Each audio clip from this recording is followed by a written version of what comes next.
felt his first raga as a toddler, sitting on his father's lap. And from there, matching feet with his guru and his many inspirations, he undertook a journey that took him to worlds only a musician visits. And Padma Vibhushan Pandit Jasraj, Dwayne of the Mewati Gharana and master of Bandish, continues to walk the trail for ever-changing reasons.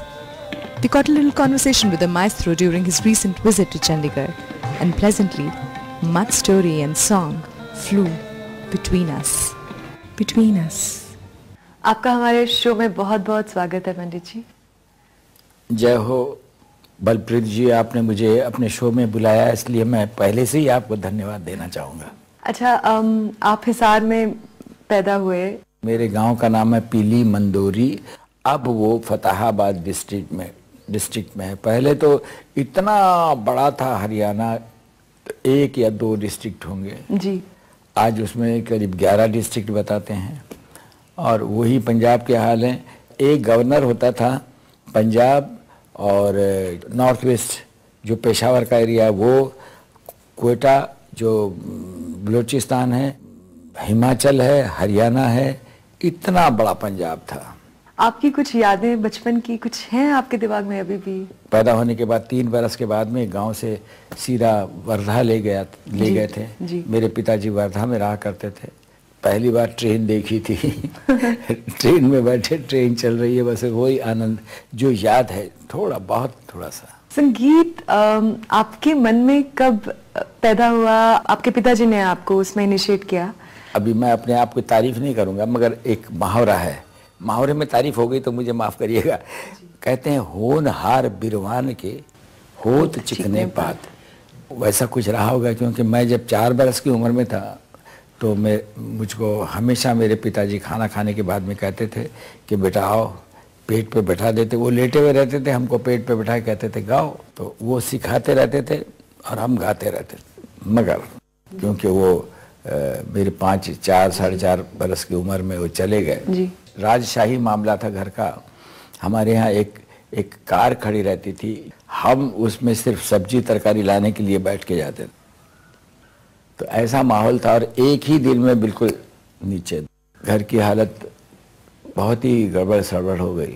हम थोड़े school जाया करते थे। बीच school में एक छोटा सा restaurant था, बहुत छोटा सा, मगर उसमें ग्रामोफोन था, चाबी वाले ग्रामोफोन में एक रिकॉर्ड थी जो बेगम अख्तर की, उस जमाने में उनका नाम था अख्तरी बाई फैजाबाद जी।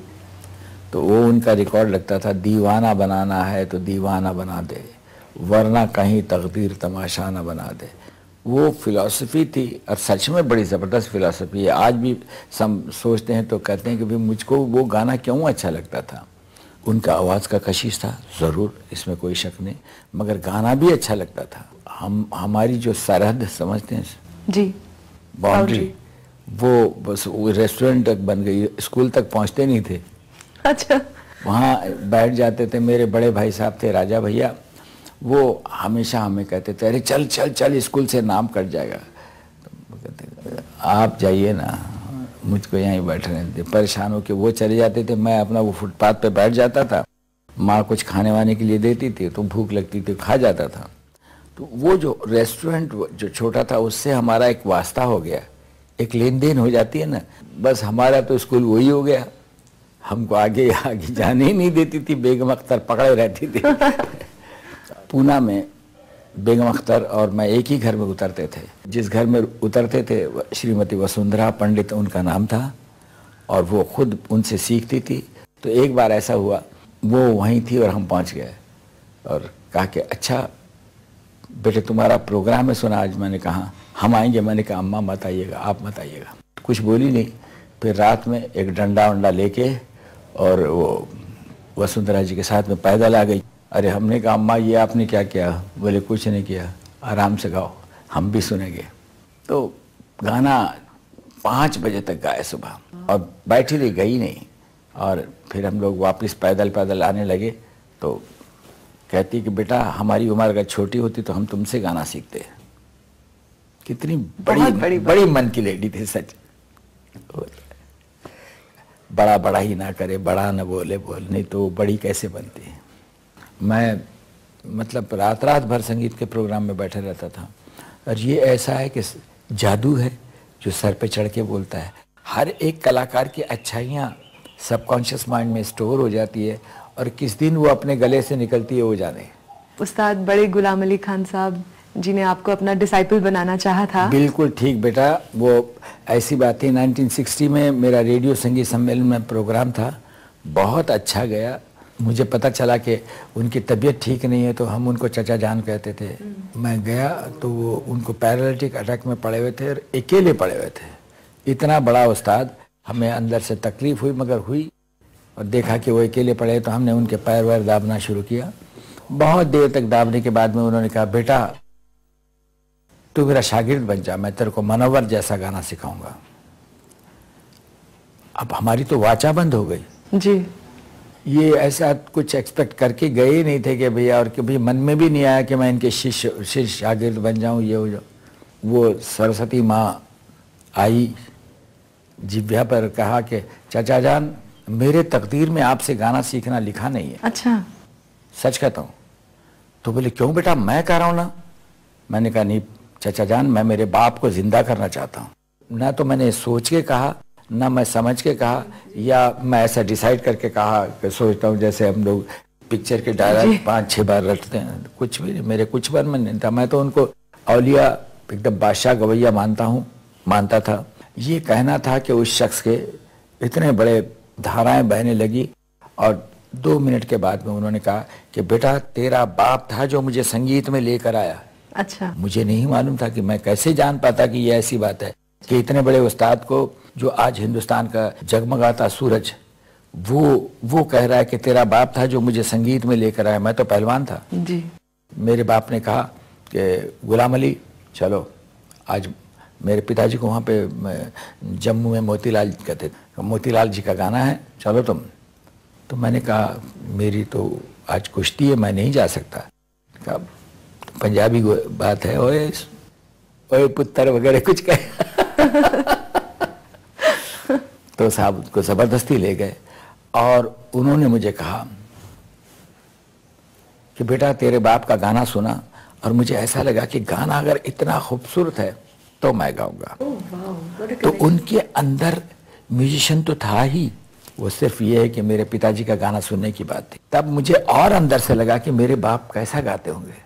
मैं जो भी कुछ गाता हूँ मेरे पिताजी के आसपास घूम। आपका कॉन्सर्ट चंडीगढ़ में था, चंडीगढ़ की ऑडियंस के बारे में क्या कहना चाहते? मैं तो इतना ही कहूँगा कि मुझे बहुत आनंद आया, और I was not expecting so beautiful audience, so much receptive. मुझे सच में विश्वास नहीं हुआ, क्योंकि एक तो पहली बात है कि पूरा जैम पैक्ड था ऑडियंस और ऑडिटोरियम, और उसमें पिन ड्रॉप साइलेंट, नो शोरोगुल, नो नथिंग, आराम से सुन रहे थे। जहाँ अच्छा लग रहा था वहाँ दाद भी दे रहे थे, और वो दाद हम तक इसलिए पहुँच रही थी क्योंकि मुझे भी वहाँ अच्छा लग रहा था कि हाँ यहाँ पे कुछ अच्छी बात बनी। जिनको शास्त्रीय संगीत की ग्रामर का पता नहीं है, जिनको कुछ नहीं पता, हमारे कान थोड़े से आनंद ले सकते हैं, तो उसको ग्रामर की पता नहीं है। जो ग्रामर, या तो ग्रामर जाने तो अच्छी तरह से जाने, नहीं तो थोड़ा बहुत जो जानता है तो वो गाने का आनंद नहीं ले सकता। वो सिर्फ ये देखेगा कि कहाँ गलत हो रहा है, वो उस चीज़ को ढूंढते रहता है, आनंद को नहीं ढूंढता। आधे अधूरे में मामला गड़बड़ हो जाता है। जब आपने शुरू किया उस वक्त जो आपकी अंडरस्टैंडिंग थी कि अच्छा गायन क्या होता है, और आज उसमें कोई फर्क आया है? बहुत बहुत फर्क है। क्या देखो उस गाने में क्या था, मशक्कत ज्यादा थी। राइट। प्रैक्टिस और खूब तैयार गाना है, ये करना वो करना है। अब जो है ऊपर वाले को रिझाने वाली बात है, वो बिल्कुल डिफरेंट लेवल। हाँ, बदल गया अपने आप। हमारे मन में कब से ये बदला ये हमें नहीं मालूम। अच्छा। मगर मेरे जो स्पिरिचुअल गुरु थे महाराणा जयवंत सिंह जी, वो गांव के वो राजा थे, और वो बड़े पहुँचे हुए फकीराना एक अंदाज है। हमारे यहाँ कहते हैं ना कि एक तो विश्वामित्र ऋषि थे, तो और एक वशिष्ठ मुनि थे जी। तो जब भी विश्वामित्र जी आते दशरथ के दरबार में तो कहते थे आओ राज ऋषि। विश्वामित्र जी को बहुत गुस्सा आता था। अच्छा, खुद तो अपने आप को ब्रह्म ऋषि समझता है, मतलब पद का फर्क, और हमें राज ऋषि। एक दिन उन्होंने सोचा, किसने? विश्वामित्र ने सोचा कि इसका मैं खून कर दूं यार, क्या वो तो राजा थे, राजा से ऋषि बने ना, तो राज ऋषि तो थे। तो चांदनी रात छाई हुई थी, उनकी कुटीर के सामने बाहर खड़े थे मियाँ बीवी दोनों, वशिष्ठ मुनि और उनकी पत्नी। तो उनकी पत्नी कहती है खूबसूरत चांद है, और कितनी खूबसूरत चांदनी है। तो वो कहते हैं मालूम होता है कि विश्वामित्र की तपस्या चमक रही है।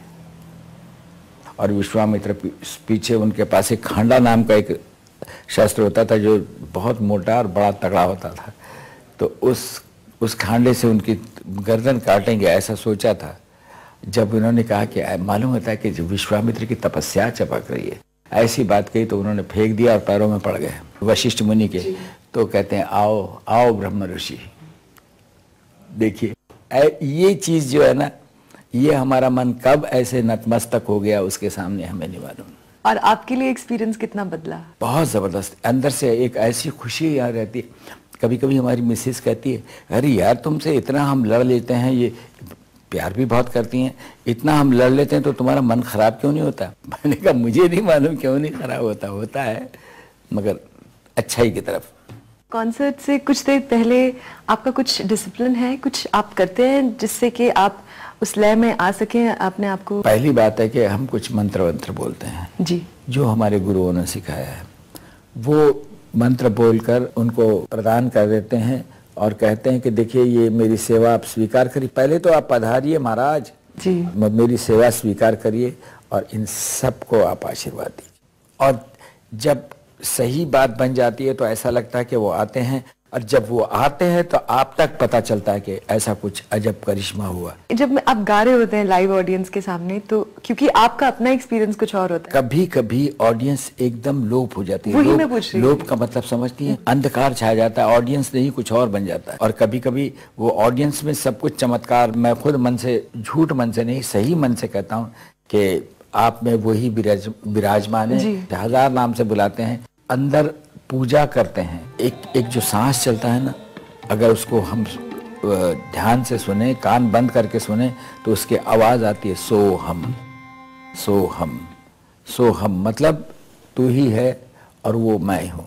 मैं और तुझ में कुछ फर्क नहीं है। Do you feel blessed that you were born a musician? You've had a lifetime of music? मैं आपको ये बताऊं कि म्यूजिशियन को भगवान बहुत प्यार करता है जी। भगवान की भी एक फैक्ट्री होगी ना जिसमें हम सब बने हुए हैं। तो जिस दिन कभी इंस्पेक्शन के लिए आते हैं कि भाई इस बार का क्या मॉडल बनाया, कैसे बनाए, कैसे, तो जब देखने आता है तो कोई एक ऐसी चीज़ उसको लगती है ना कि आहा भाई इसको मैं कहाँ रखूँ, ये तो बहुत प्यारा है या बहुत प्यारी है, जो भी उसके लिए तो सब एक है, तो कहाँ रखूँ। तो मन में सोचना है कि इसको मैं म्यूजिशियन बना देता हूँ ताकि जब ये गाए मैं उसके सामने बैठा रहूं। इतने सालों से आप गा रहे हैं, अपना सुर साधते रहे हैं, हर रोज मांझते रहे हैं उसे। आज भी साधते हैं, आज भी साधते हैं। क्यों कि कोई भी बिल्डिंग हो, किसी को मेंटेनेंस की तो सख्त जरूरत होती है, इसको भी होती है। अब जब आप गाते हैं, चाहे ऑडियंस के लिए या खुद के लिए, शुरुआत तो ऑडियंस के लिए होती है, ये सच है। वो ऑडियंस हमारे लिए धन्य होती है जो हमको ऊपर ले जाती है। अच्छा, आप कह रहे थे, जो कि मुझे बिल्कुल अनबिलीवेबल लगता है, कि आप ऐसे भी कॉन्सर्ट्स हुए हैं जो बिल्कुल सही नहीं गुजरे। ऐसे मोमेंट्स में आपके गायन पे असर होता है? बिल्कुल होता है। पिछले 20 बरस में बहुत बार ऐसा होता था कि तब मैं मतलब दुविधा में था ना, असमंजस, कौन सी बॉर्डर है हमारी, कौन सी किधर है क्या।